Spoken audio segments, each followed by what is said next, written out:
Señorita Torres, salgué, aparezco 2 veces, Sí, voy a salir. tiene que salir de un dispositivo. ¿Cómo? Tiene que salir de uno de los dispositivos.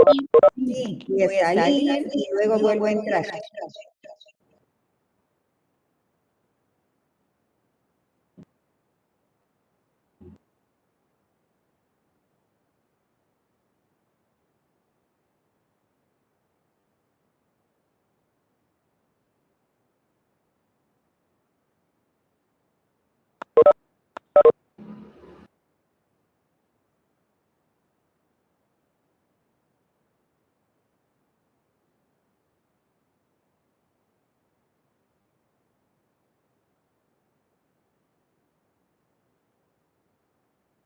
Ahí está, contadora.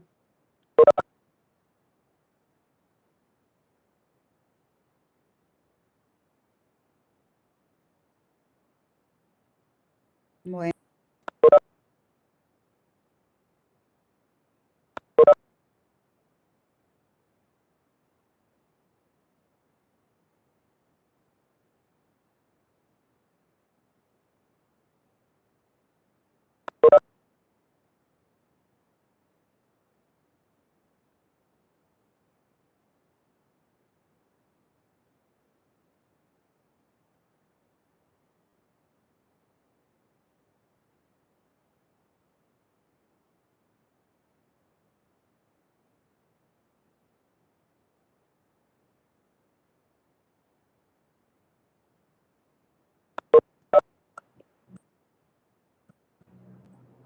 Estoy de nuevo 2 veces.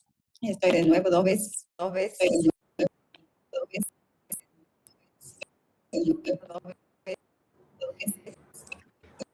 Del completo. Salir del completo. Sí, sí, salga de nuevo, contador, porque hace interferencia. Salir del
Bueno, buenas tardes.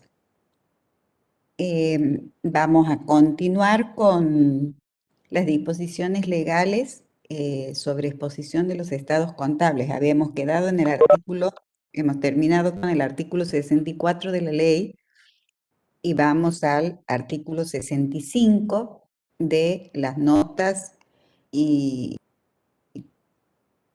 anexos que deben acompañar a los estados contables, es decir, la información complementaria.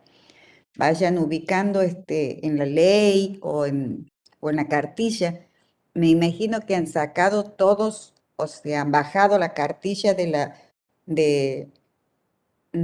la aula, es importante que lo tengan para que vayan siguiendo la clase. Bueno, creo que mejor, de una mejor manera.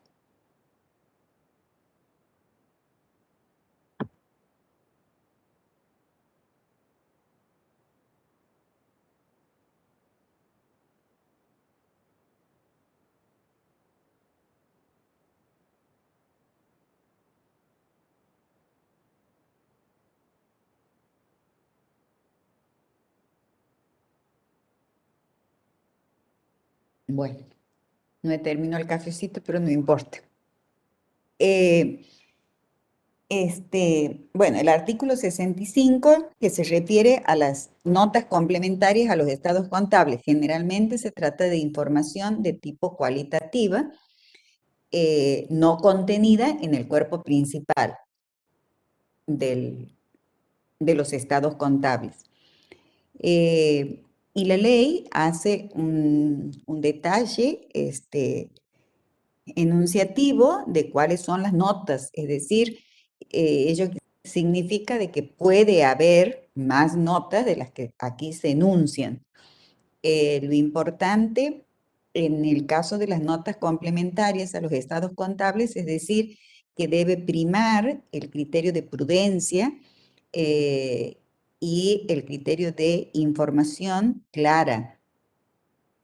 Es decir, cuanto más clara sea la información que se brinde a través de los estados contables, es lo más conveniente. Eso es lo que nos dicen las normas contables y también lo que nos dice la ley, para cumplir con ese requisito de lo que en algún lado ustedes a lo mejor van a encontrar que dice principios de contabilidad generalmente aceptados. Hace muchos años, lo que hoy llamamos normas de exposición de los estados contables se llamaban principios contables generalmente aceptados. ¿Cuáles son esas notas que deben acompañar? O sea, a pesar del carácter enunciativo, o sea, digamos como que las más importantes, las que sí o sí, o las que no pueden faltar, y menciona ahí, digamos, notas referidas a la disponibilidad restringida de algunos bienes. Por ejemplo, si hay bienes grabados con prenda o hipoteca, se debe consignar en las notas que acompañan a los estados contables. O sea, bienes de disponibilidad restringida y después el inciso B dice artículos grabados con prenda, hipoteca u otro derecho real, con referencia a las obligaciones que garantizan. De pronto puede haber en el pasivo quizás una obligación a pagar y que está garantizada con un bien de uso, por ejemplo. Entonces, ya sea que se haya constituido una prenda o una hipoteca, se debe consignar todos los datos aclaratorios en la nota. Después dice, criterio utilizado en la evaluación de los bienes de cambio, con indicación del método de determinación del costo u otro valor aplicado. ¿Sí? Es decir, cuál es el criterio que se sigue para la determinación del valor de los bienes de cambio, como así también aquí, o sea, se puede consignar si la empresa lleva un sistema de inventario permanente, por ejemplo, ¿sí? Después dice procedimientos adoptados en el caso de reevaluación o de evaluación de activos, debiéndose aplicar además, en caso de existir, el efecto consiguiente sobre los resultados del ejercicio. O sea, esto en la actualidad no está en vigente, digamos, el practicar los revalúos técnicos. Antes sí, entonces por eso lo consigna la ley, que cuando se practicaba, porque dice, y su relación contra los resultados del ejercicio, porque así como cuando trabajamos en el actual ajuste por inflación o reexpresión en moneda homogénea, la contrapartida es una cuenta de resultados, o sea, tiene sus efectos en los resultados del ejercicio. Así también, lo mismo ocurre en el caso que se practiquen revalúos técnicos. Por eso es que lo dice aquí la ley. Y aquí está un inciso muy importante, el E, que dice cambios en los procedimientos contables o de confección de estados contables aplicados con respecto al ejercicio anterior, explicándose la modificación y su efecto sobre los resultados del ejercicio. Esto, a ver, no, a ustedes no les he dicho, o sea, ayer en la auditoría creo que sí. Es decir, este sería un principio de uniformidad de la información contable. En la medida que en los distintos ejercicios se haya aplicado los mismos procedimientos contables, las mismas disposiciones legales, y cuando hablo de procedimientos contables, es decir, me estoy refiriendo a normas contables en materia de exposición, en materia de medición, fundamentalmente. Entonces, no hace falta efectuar ninguna aclaración. Pero, si es que ha habido alguna modificación en materia de medición, por ejemplo, entonces, en el presente ejercicio, en el ejercicio que se está realizando el estudio de los estados contables, entonces es conveniente que haya una nota indicando cuál es el cambio que se ha producido en esos procedimientos contables respecto del ejercicio anterior, ¿sí? Eso es lo que nos indica aquí. Que también tiene vinculación, este inciso lo podemos vincular con el principio de flexibilidad marcado por las actuales normas contables de exposición, ¿sí? El principio de flexibilidad nos indica de que se debe agregar o suprimir, o sea, toda la información que se crea conveniente. Este otro inciso, el F, dice acontecimiento u operaciones ocurridos entre la fecha del ejercicio y de la memoria de los administradores que pudieran modificar significativamente la situación financiera de la sociedad a la fecha del balance general y los resultados del ejercicio cerrado en esa fecha, con indicación del efecto que han tenido sobre la situación y los resultados mencionados. Es decir, de que debe haber una nota en el caso de que se produzcan hechos importantes en fecha posterior al cierre, o sea, también se los debe marcar, digamos, en las notas a los estados contables. O sea, se los debe indicar. Esto generalmente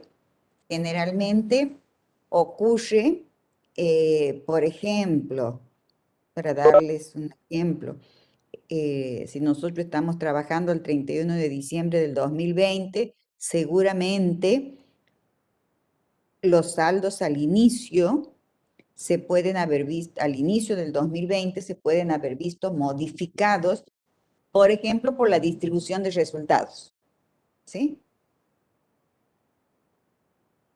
Que va a tener su incidencia sobre la situación patrimonial del estado contable al 31 de diciembre del 2020 sobre el cual estamos trabajando. Permítame un momentito que voy a abrir una puerta y a ver.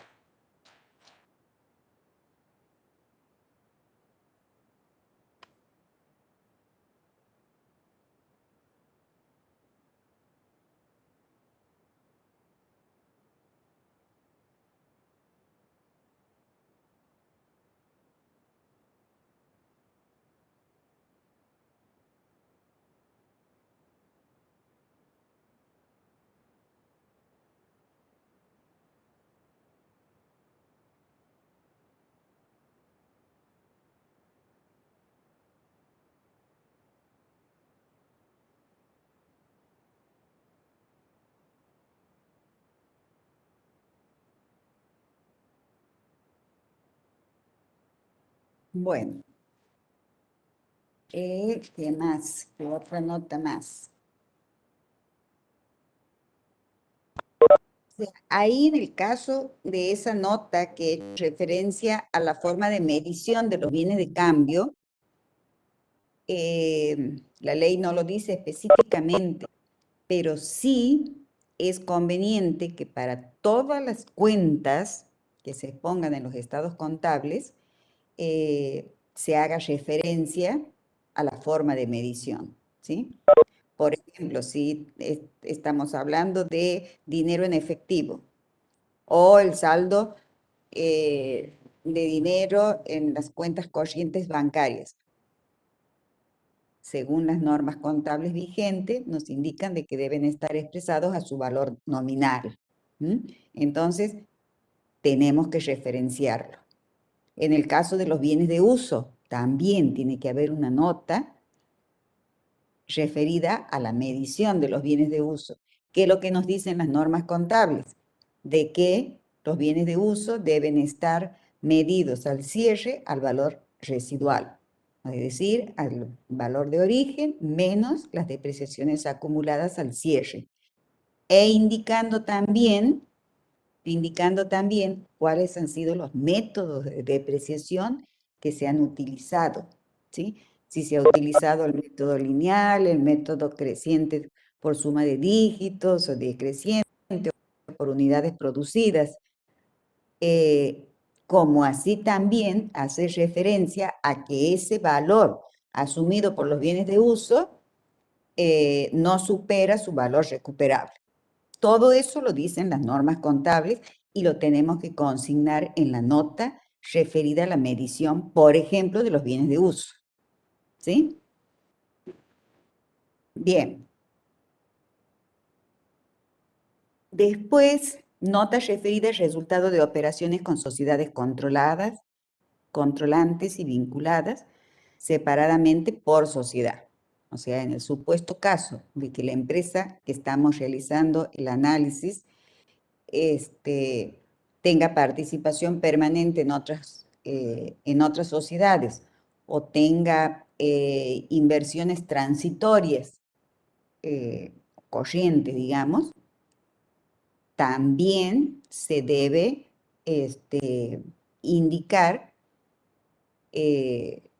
o sea, en una nota complementaria, ¿no es cierto? Que sea de pronto el porcentaje de participación, o si se trata de títulos públicos que cotizan en bolsa, o sea, también hacer referencia a eso, también indicarlo.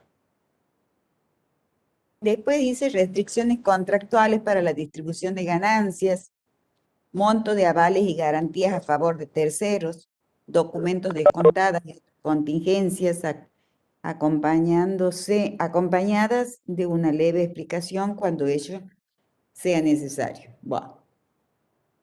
Contratos celebrados con los directores que requieren aprobación conforme al artículo 271 y sus montos. El monto no integrado del capital social, distinguiendo en su caso los correspondientes a las acciones ordinarias y de otras clases de acciones sería, y los supuestos del artículo 220. Bueno, por supuesto, si es que se ha producido durante el ejercicio un movimiento significativo en el rubro patrimonio neto, debe estar consignado en las notas, digamos, a los estados contables. Como así también, aquí lo dice puntualmente, aquí, en el caso de que se trate de un capital social no integrado. No integrado totalmente. Nosotros sabemos, por la misma ley, de que los aportes a las sociedades, o sea, si se tratan en especie, deben integrarse en un 100% al momento de constitución. Y en el caso de efectivo, se deben constituir como mínimo un 20% y el resto hasta un plazo de 2 años. A eso se refiere aquí este inciso. Y, por ejemplo, si la sociedad ha realizado un aumento de capital, ¿sí? Por capitalización de aportes irrevocables. Eso amerita también una explicación a través de una nota, ¿sí? O si ha habido un aumento de capital porque ha emitido más acciones, también, ¿sí? O sea, por eso les digo, en general, todos los movimientos importantes del rubro patrimonio neto que se hayan producido durante el ejercicio deben consignarse en una nota. Y luego vamos a los anexos, a los estados contables como información complementaria. No sé si aquí dice, no, aquí no dice más nada, dice remitirse a la ley, ver texto legal.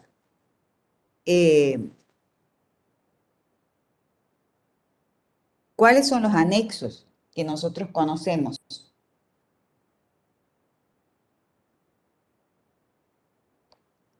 Que deben acompañar a los estados contables. Ustedes, o sea, el que más recuerdan seguramente es el anexo de costo de mercaderías vendidas, el anexo de bienes de uso, ¿sí? El que más lo ubican fácilmente. Pero la ley nos dice que por toda información que así lo requiera, debemos acompañar un anexo, un cuadro anexo, dice la ley, y las normas contables también. Es decir, de pronto ustedes ubíquense en el estado de situación patrimonial y vayan rubro por rubro. Si tenemos dentro del activo corriente el rubro caja banco, y si en ese rubro tenemos moneda extranjera, por ejemplo, entonces tendremos un anexo de moneda extranjera. ¿Qué información va a contener?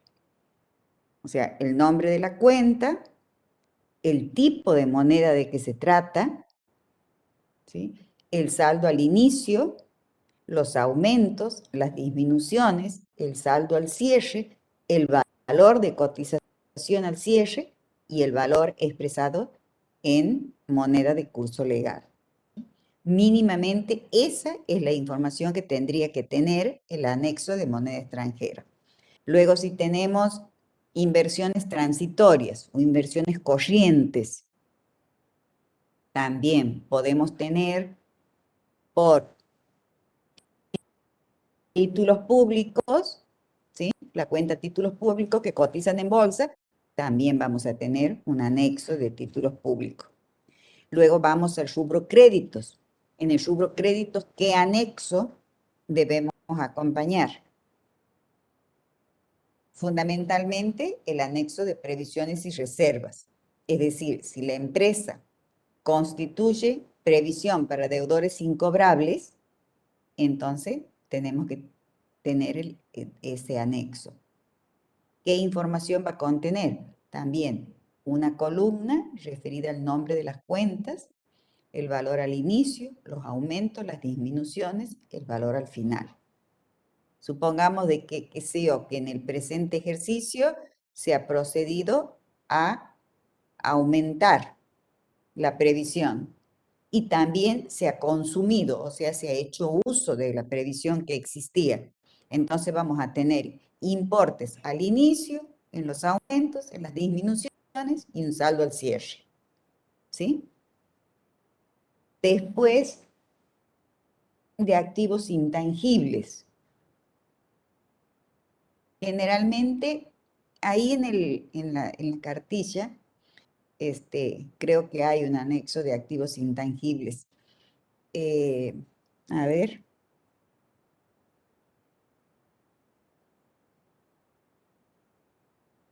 Miren, aquí está moneda extranjera, participaciones y previsiones y reservas, activos intangibles. ¿Lo ubican? ¿Lo tienen?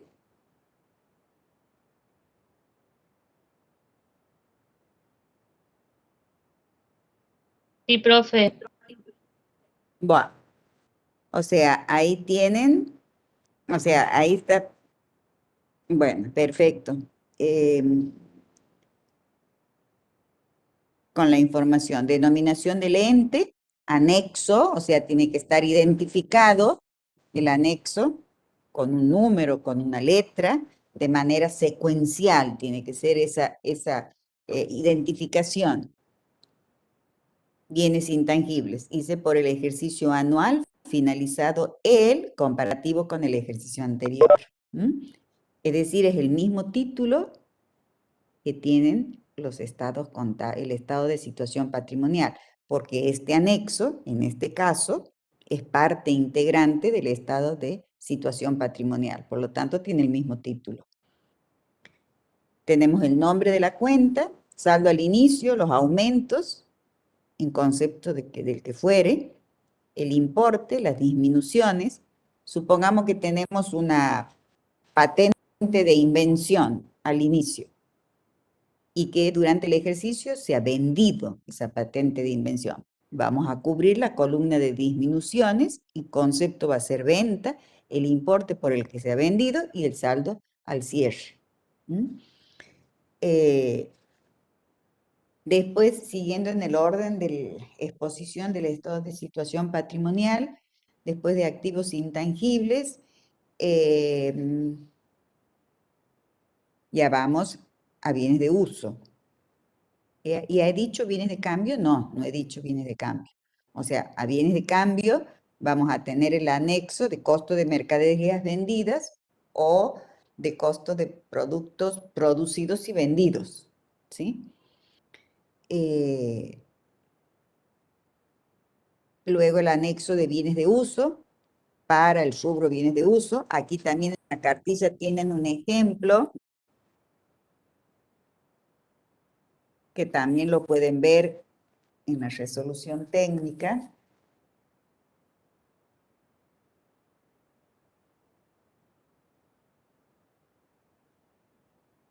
Me estoy confundiendo porque justo estoy dando el rubro bienes de uso en auditoría, pero ahí les he explicado. Bueno, en el anexo de bienes de uso, dice por el ejercicio finalizado a tal fecha comparativo con el ejercicio anterior.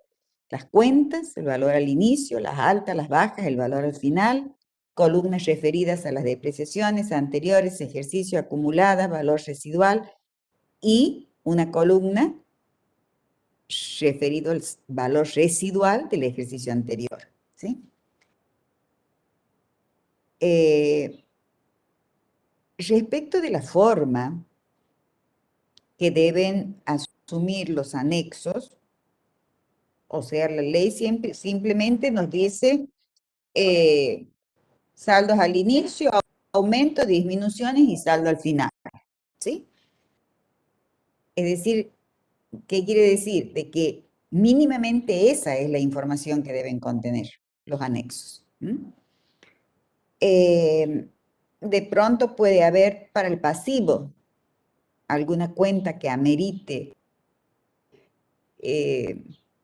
tener un anexo. Por ejemplo, si hubiere obligaciones a pagar bancarias, en donde se quiera mostrar el valor total del capital, las cuotas pagadas y el saldo al final, a la fecha de cierre de estados contables, también se puede hacer, ¿sí? Eso es toda la información. A ver, ¿qué más dice la ley de los anexos?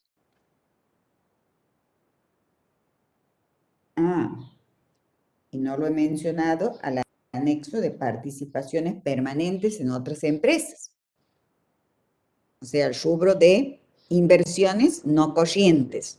Es decir, si el ente de que se trata tiene una participación permanente en otra empresa, sí o sí tendrá que tener un anexo, que también lo tienen en la cartilla, el modelito. Recién lo he visto.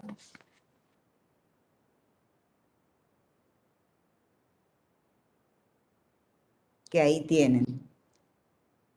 ¿Qué información debe contener? Nombre de la emisora, la actividad que desarrolla la emisora, cuál es el monto del capital de la emisora, luego el porcentaje de participación, tanto en el monto del capital como en los votos, ¿sí? Porque cada acción da derecho a votos. Entonces, también se indica cuál ha sido el resultado de la emisora para el ejercicio de que se trate y el valor patrimonial proporcional. Es decir, porcentaje de participación por monto, así de manera gruesa les estoy diciendo, porcentaje de participación por capital de la sociedad emisora de acciones va a ser igual al valor patrimonial proporcional. Y ese tiene que estar expuesto de una manera comparativa con el ejercicio anterior. Bueno, a ver, ¿qué más? Costo de mercaderías, ya he dicho, previsiones y reserva también. Activo y pasivo de moneda extranjera, también. En definitiva, esos son los cuadros anexos que deben acompañar a los estados contables según lo indican las normas legales. Ahora, yo hago hincapié en esto, ¿por qué? Vuelvo a reiterar lo que he dicho ayer, porque los estados contables son la base para realizar el análisis e interpretación de los mismos y poder diagnosticar la situación patrimonial, económica y financiera. Entonces debemos tener pleno conocimiento de cuál es la forma de exposición, porque si nosotros trabajamos con estados contables que no están expuestos de una manera correcta, lógicamente que vamos a cometer un error al momento de realizar el análisis, ¿sí? Bueno, después aquí la ley habla del artículo 66 que se refiere a la memoria anual, que siempre es conveniente leerla porque ahí los directores o los socios, en el caso de otra sociedad, ¿no es cierto?, manifiestan o ponen de manifiesto los actos importantes que hayan acaecido durante el ejercicio, que es, digamos, también una información válida, en este caso para el analista, es decir, y que esté consignado en la memoria que acompaña a los estados contables. ¿Por qué? Porque esos estados contables es un papel de trabajo para el analista, ¿sí? Va a estar respaldando su trabajo y su informe, el informe del analista.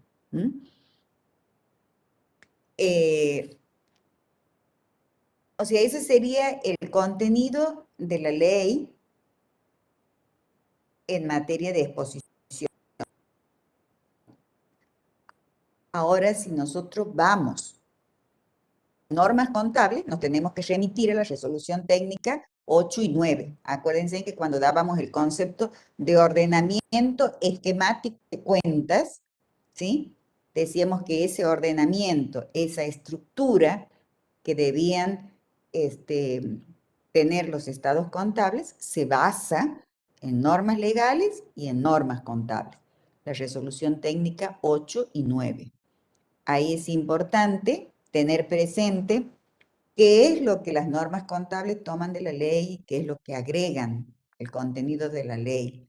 O sea, toman de la ley el principio de liquidez y de exigibilidad. ¿Por qué? Porque hacemos la exposición clasificándolo en corriente y no corriente, tanto el activo como el pasivo, ¿sí? También toma de la ley la resolución técnica, el acompañar los estados contables con una información complementaria en el carácter que éstas forman parte de los mismos. ¿Y qué es lo que agrega, digamos, en materia de exposición las normas contables? La comparabilidad, síntesis, flexibilidad. ¿Sí? Comparabilidad, es decir, las normas contables nos dicen de que la información vertida en los estados contables debe presentarse de una manera comparativa con la del ejercicio anterior. Y bueno, y ahí dice también que solo sirve para confundir eso, que en la primera columna se deben consignar la información del presente ejercicio y en la segunda columna la información referida al ejercicio anterior. El criterio de síntesis, en el sentido de qué es lo que nos dice la norma, de que la información contenida en los estados contables debe presentarse de una manera sintética, es decir, por rubros, y toda la información complementaria a través de notas y anexos.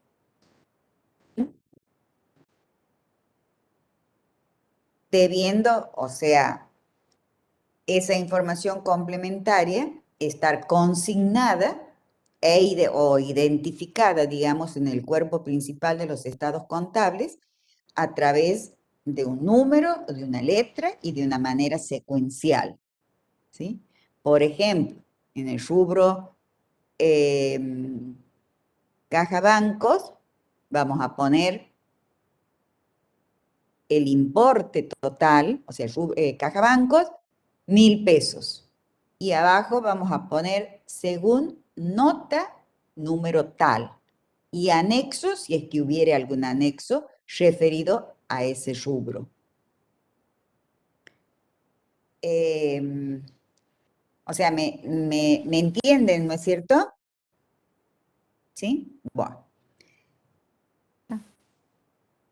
Eso es lo que nos dice, digamos, las normas contables en cuanto a la información complementaria. Después, lo otro que tenemos que tomar también de las normas contables es la flexibilidad, es decir, de que se debe agregar o suprimir toda la información que se considere conveniente. O sea, una información que no es útil, no tiene sentido que figure, pero la que es útil, sí.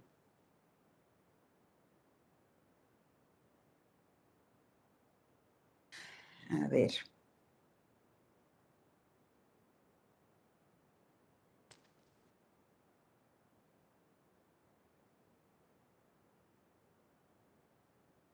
Flexibilidad, principio que indica que a los fines de presentar información clara se puede agregar o suprimir rubros, cuentas, notas o anexas en la medida que sea necesario o de acuerdo a la naturaleza de la actividad que explote el ente, ¿sí?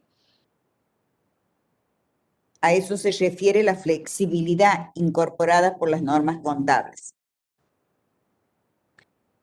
Lo otro que incorporan las normas contables es los estados contables básicos. Ustedes han visto que la ley dice balance general directamente y estado de resultados. Las normas contables, o sea, consideran como básicos el estado de situación patrimonial, el estado de resultados, el estado de evolución de patrimonio neto y el estado de flujo de efectivo. Eso es lo que incorpora en materia de exposición las normas contables. Y bueno, y después también, o sea, indican las normas contables la forma del encabezamiento. Por ejemplo, cuando se refiere, o sea, en el encabezamiento del estado de situación patrimonial, tenemos la denominación del ente de que se trata, estado de situación patrimonial, por el ejercicio finalizado al 30/6/2020, por ejemplo. ¿Por qué?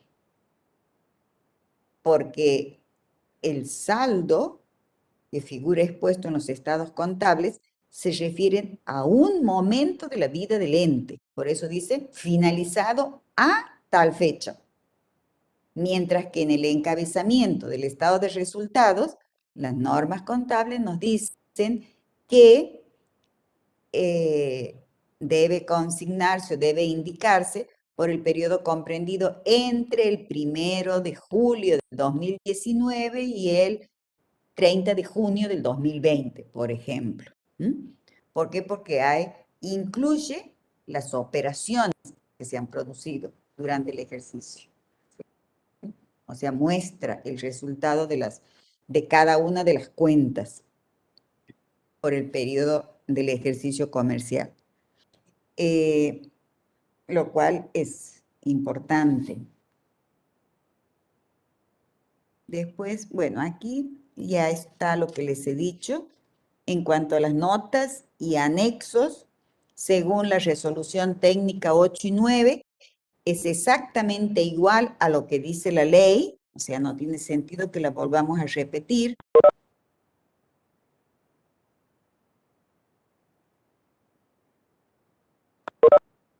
Y ahí están los cuadritos que acompañan a los estados contables. Y después vamos al estado de evolución de patrimonio neto. O sea, dentro de los estados contables básicos marcados por las normas contables, tenemos el estado de evolución de patrimonio neto y el de flujo de efectivo, que se agregan. El estado de evolución de patrimonio neto.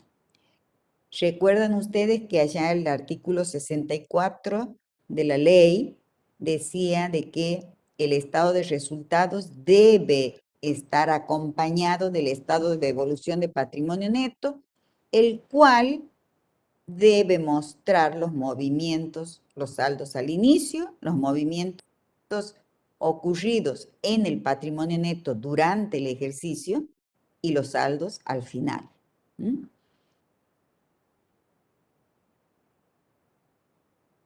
Eso mismo que dice la ley, lo toma la norma contable. Es decir, que las normas contables nos dicen que esa es la información que debe contener el estado de evolución de patrimonio neto. Y lo que agregan las normas contables es que en el rubro patrimonio neto se debe referenciar al estado de evolución de patrimonio neto mediante una línea. O sea, si estamos en el estado de situación patrimonial, activo, pasivo, patrimonio neto. Ahí debemos decir, según estado de evolución de patrimonio neto. Ahí nos estamos remitiendo a otro estado. ¿Sí?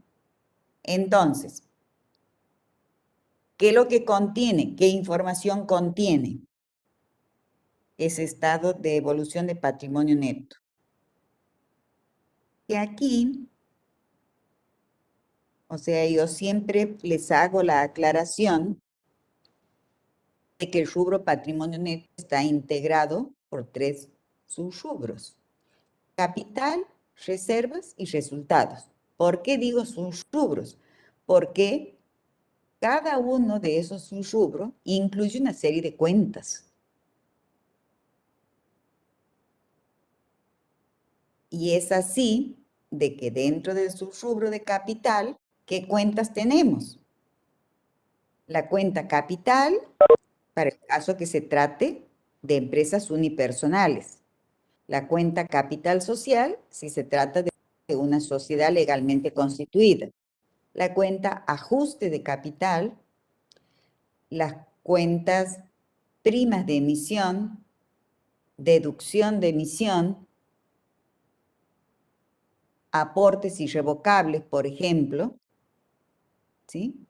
Esas serían las cuentas que van a integrar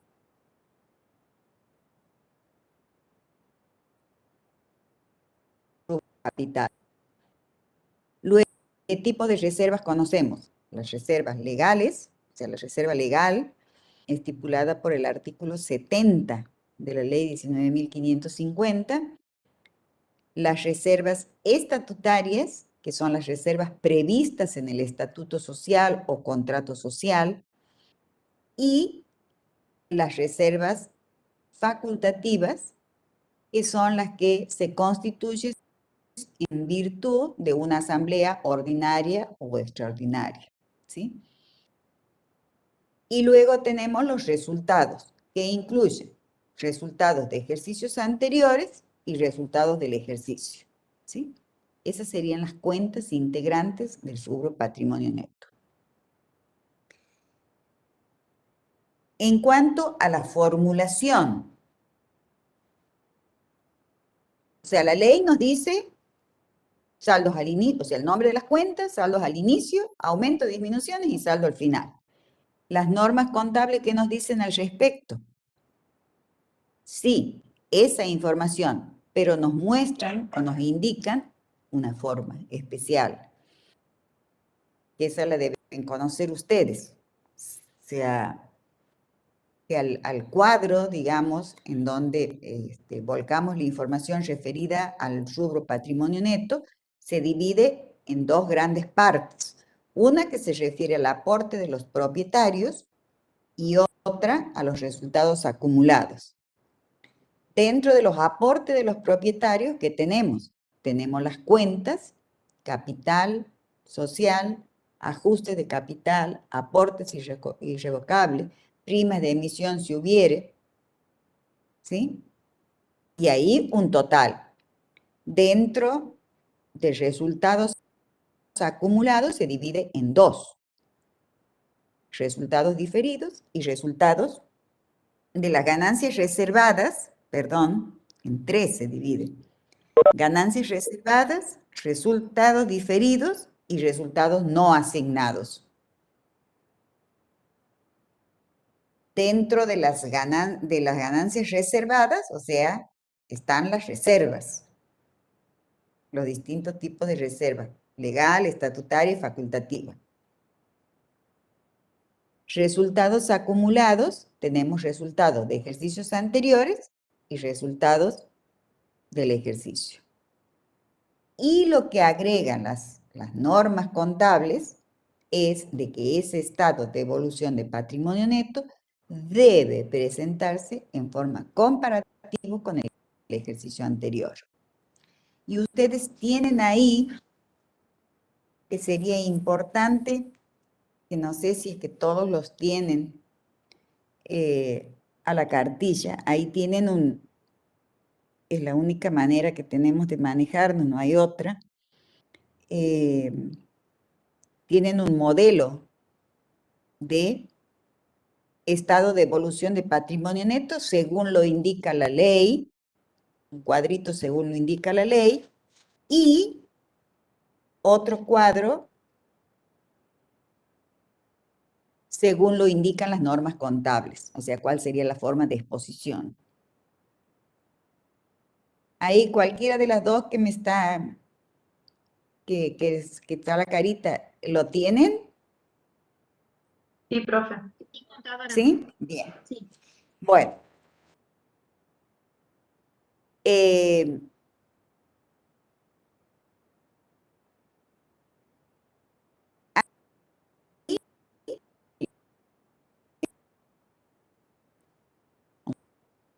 La forma prevista por la ley, tenemos un ejemplo con 5, se da como información de cuál es el patrimonio neto al inicio.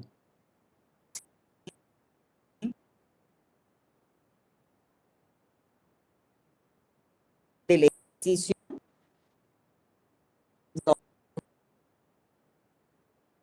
Sí. ¿Ya? Los saldos al final del ejercicio 2008.